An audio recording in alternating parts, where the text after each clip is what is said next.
December 2nd, 2025, Daily Bread. Passage Acts, chapter 24, verse 1 to verse 27. Key verse 16 title. I strive to keep my conscience clear.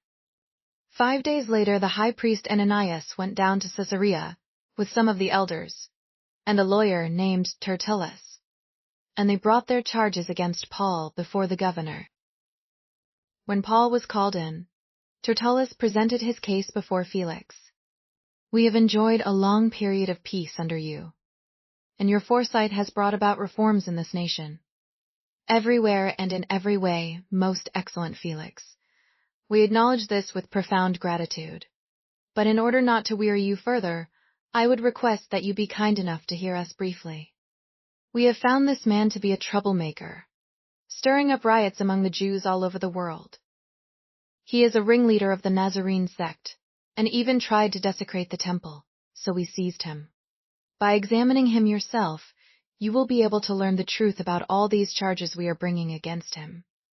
The other Jews joined in the accusation, asserting that these things were true.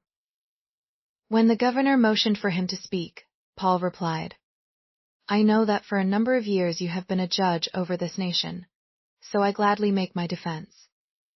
You can easily verify that, no more than 12 days ago, I went up to Jerusalem to worship. My accusers did not find me arguing with anyone at the temple, or stirring up a crowd in the synagogues, or anywhere else in the city. And they cannot prove to you the charges they are now making against me. However, I admit that I worship the God of our ancestors, as a follower of the way, which they call a sect. I believe everything that is in accordance with the law, and that is written in the prophets, and I have the same hope in God as these men themselves have, that there will be a resurrection of both the righteous and the wicked. So I strive always to keep my conscience clear before God and man. After an absence of several years, I came to Jerusalem to bring my people gifts for the poor, and to present offerings. I was ceremonially clean when they found me in the temple courts doing this.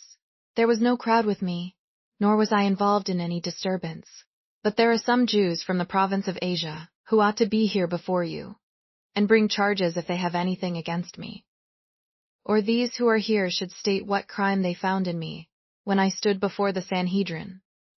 Unless it was this one thing I shouted as I stood in their presence.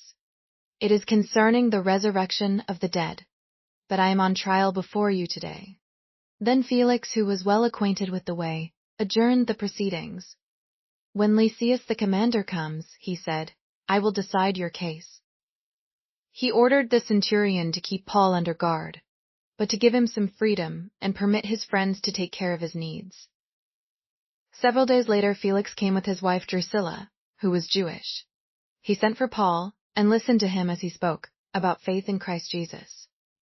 As Paul talked about righteousness, self-control, and the judgment to come, Felix was afraid and said, That's enough for now.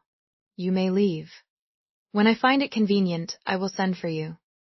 At the same time, he was hoping that Paul would offer him a bribe, so he sent for him frequently and talked with him. When 2 years had passed, Felix was succeeded by Porcius Festus. But because Felix wanted to grant a favor to the Jews, he left Paul in prison. Daily Bread message. The Jews wasted no time in seeking to secure legal execution of Paul.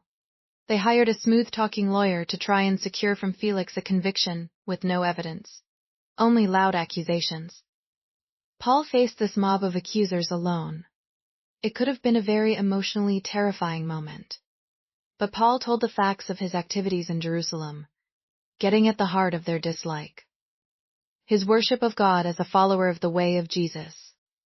Paul always strove to keep his conscience clear before God and man, and that gave him strength to face injustice.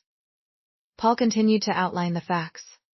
Stripped of the hyperbole, Paul's story was the more reasonable one, and Felix adjourned the proceedings without a verdict. Why was Paul, then, not let go? Felix and his Jewish wife Drusilla listened to Paul's messages, but Felix also had a double motive, to get a bribe. This went on for 2 years. When replaced, corrupt Felix left Paul in prison as a favor for the Jews. What a contrast with the integrity Paul showed. Ultimately, corruption and injustice are not the true reasons for Paul's troubles. Jesus had Paul in his hand, and he was carrying out his purpose for Paul, even in this. Prayer. Father, when I live before you in fear and holiness, I need fear no one else. Help me keep my conscience clear, daily through the gospel of grace.